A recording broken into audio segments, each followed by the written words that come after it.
여러분 안녕하세요. 2023년 새해가 밝았습니다. 2023년에도 하나님의 말씀인 성경을 매일매일 읽으시면서 그 말씀을 날마다 마음에 새기시는 그런 하루하루가 되셨으면 좋겠어요.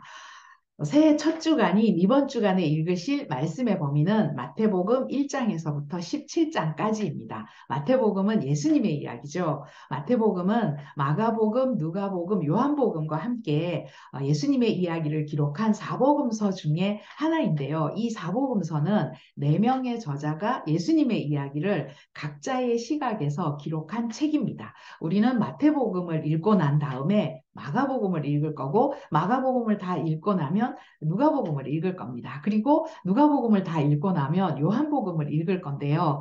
예수님의 이야기를 네 번 반복해서 계속 읽을 거예요.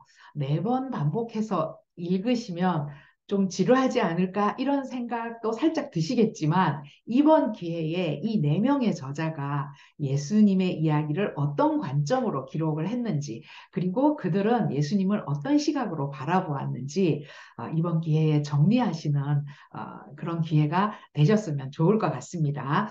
자, 그러면 이번 주에 우리는 마태복음을 읽을 거니까 마태복음의 저자인 마태에 대해서 좀 더 살펴보도록 하겠습니다. 마태복음에 보면 마태가 이 복음서를 기록했다 이런 말씀은 없어요. 그렇지만 그 내용이나 정황들을 살펴보면 마태가 마태복음을 기록했다라고 하는 데에는 다른 이의가 없습니다. 이 마태는 예수님을 만나기 전에 그 직업이 세리였죠. 마태복음 9장에 보면 예수님께서는 세관에 앉아 있는 마태를 부르시는 그 장면이 나오는데요. 이 세리는 그 당시 유대 사회에서 창녀와 함께 죄인으로 취급을 받던 그런 직업이었습니다. 세리는 세금을 징수하는 사람이었는데요. 이 세리가 왜 죄인으로 취급을 받았을까요?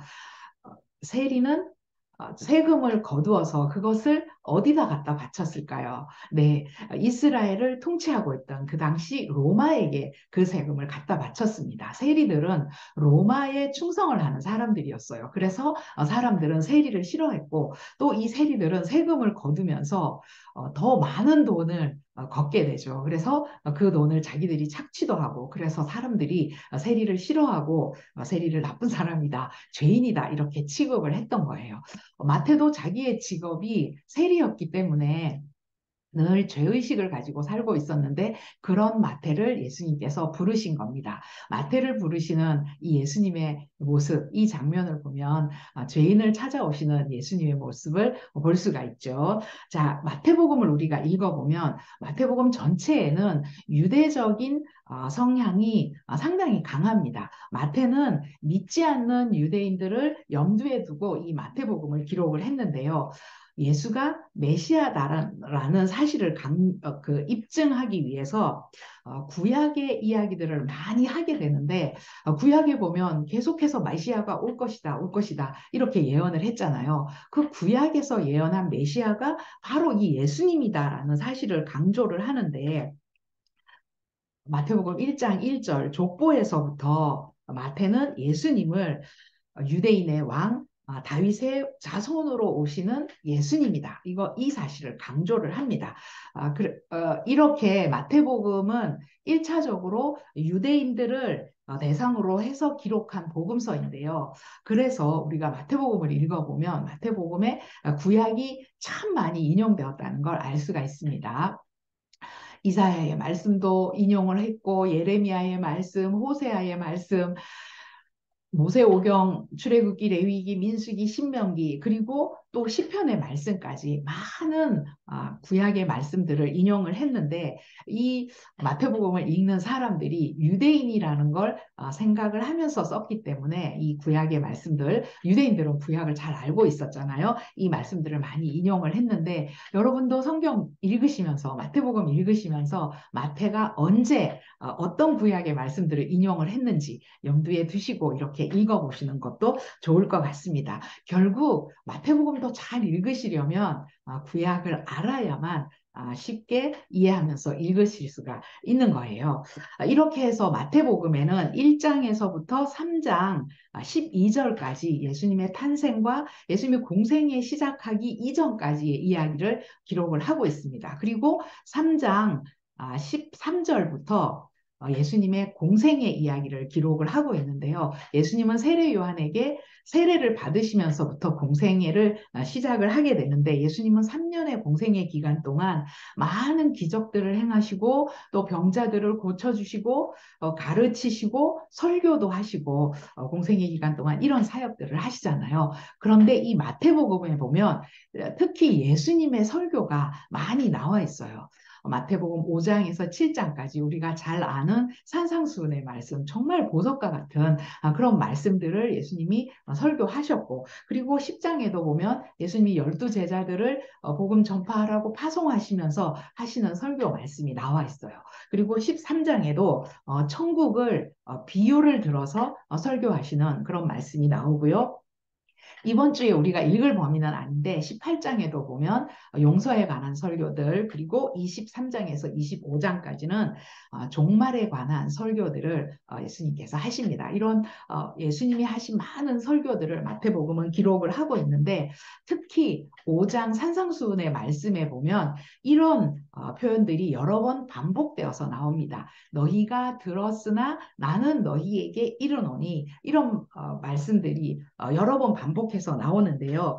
너희가 들었으나, 이거는 너희가 예전에 모세에게 들었으나, 모세의 율법에서는 그렇게 이야기했지만 나는 너희에게 이렇게 이야기한다, 나는 너희에게 이렇게 가르친다, 그걸 말씀하시는 거예요. 그것은 구약의 모세보다 예수님께서 더 위대하시고 모세의 권위를 훨씬 뛰어넘는 그런 분이시라는 것을 이 마태복음에서는 기록을 하고 있는 거죠. 그렇지만 예수님께서는 또 내가 모세보다 더 뛰어난 그런 존재다라고 말씀을 하시지만 모세가 이야기한 율법, 그 율법을 나는 폐하러 온 것이 아니라 율법을 완전하게 하기 위해서 왔다, 이런 말씀도 하시죠. 그리고 예수님께서는 이렇게 이 새로운 가르침을 유대인들에게 말씀하시면서 결국 모세보다 내가 더 위에 있다, 이 사실을 마태가 기록을 하고 있는 거예요. 마태가 이야기를 하고 있는 겁니다.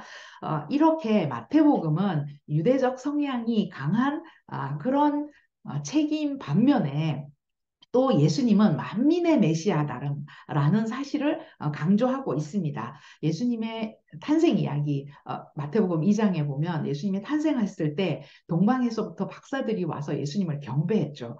그 동방이 페르시아라는 나라인데요. 페르시아에서 박사들이 예수님에게 와서 경배를 하는데, 페르시아는 유대인의 입장에서 보면 이방 나라잖아요. 그 이방 나라에서 그 예수님이 메시아라는 사실을, 그 메시아로 오신 예수님을 경배하기 위해서 왔다, 이런 사실을 기록을 하고 있고요.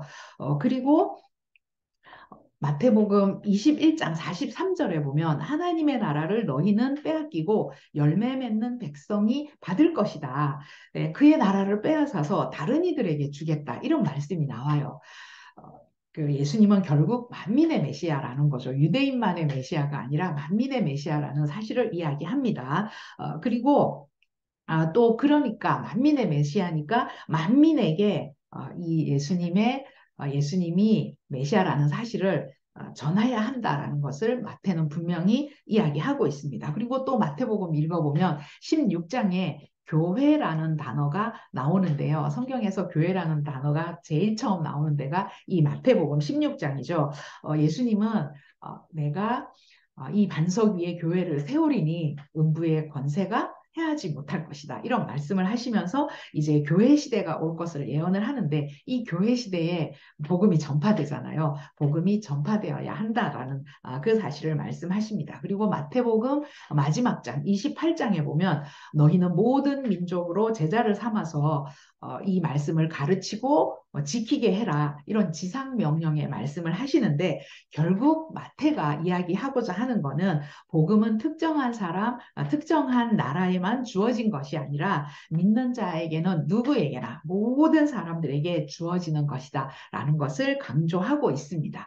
예수님은 공생의 기간 동안 이런 사실들을 전하면서 사역을 하신 거예요. 그러면 예수님의 공생의 3년을 우리가 시간 순서대로 한번 정리를 해보면요. 예수님의 생애를 한번 시간 순서대로 정리를 간단하게 해보겠습니다. 시간이 이렇게 흘러가죠. 예수님이 탄생을 하셨습니다. 그리고 예수님은 30세에 공생애를 시작하시죠. 그리고 공생애를 3년을 보내십니다. 1년, 2년, 3년 이렇게 공생애 3년을 보내시는데요. 공생애의 끝이 십자가 죽으심이잖아요. 예수님이 십자가에서 죽으신 그때는 유대인의 절기인 유월절 때입니다.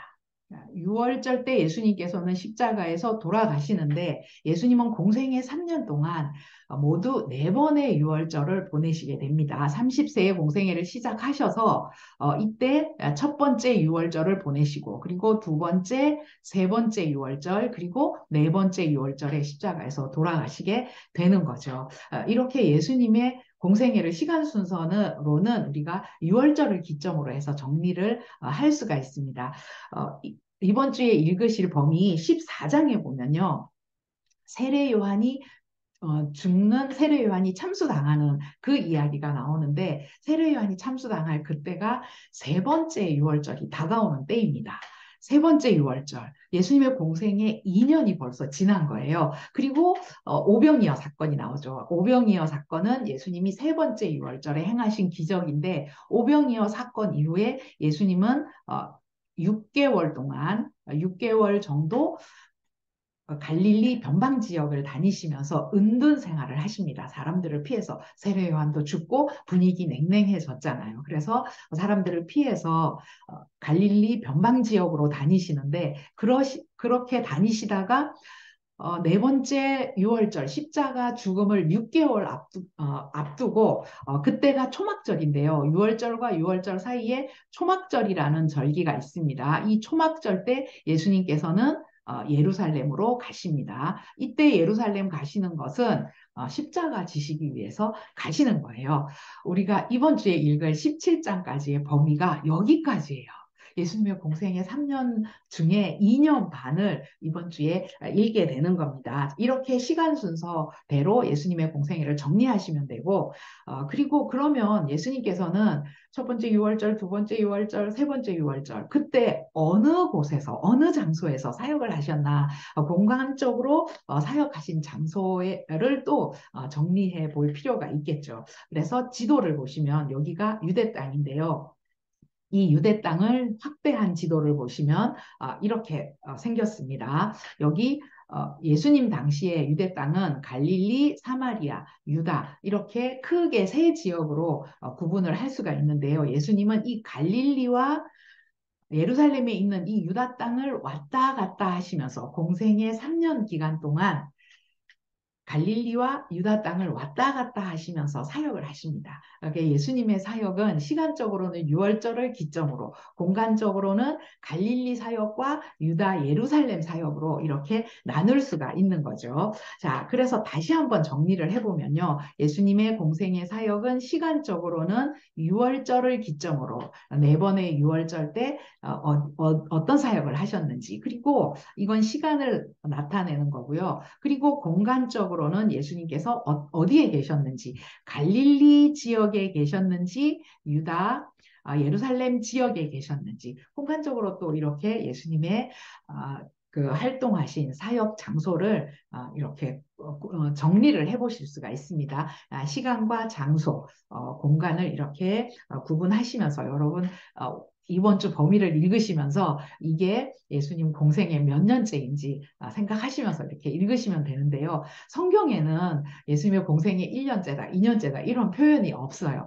6월절, 명절이 나오면 이게 몇 번째 6월절인가, 이게 두 번째 6월절이면 예수님의 공생에 1년이 지났구나. 이렇게 생각하시면서 예수님의 공생애를 정리하시면 되겠습니다. 그래서 17장까지 세 번째 6월절, 그러니까 예수님의 공생에 2년 반이 지난 그 범위까지가 마태복음 17장까지인데요. 이번 주에 이렇게 17장까지 예수님의 공생애를 정리하시면서 읽으시면 되겠고요. 마태복음 여러분 읽으시면서 구약에서 이야기했던 그 메시아가 드디어 이 땅에 오셨구나. 인간들을 구원하기 위해서 이 땅에 오셨구나. 그런 기쁨과 감동을 가지시고 마태복음을 읽으셨으면 좋겠어요. 여러분, 마태복음을 읽으시는 동안 이런 감동이 많으셨으면 좋겠습니다.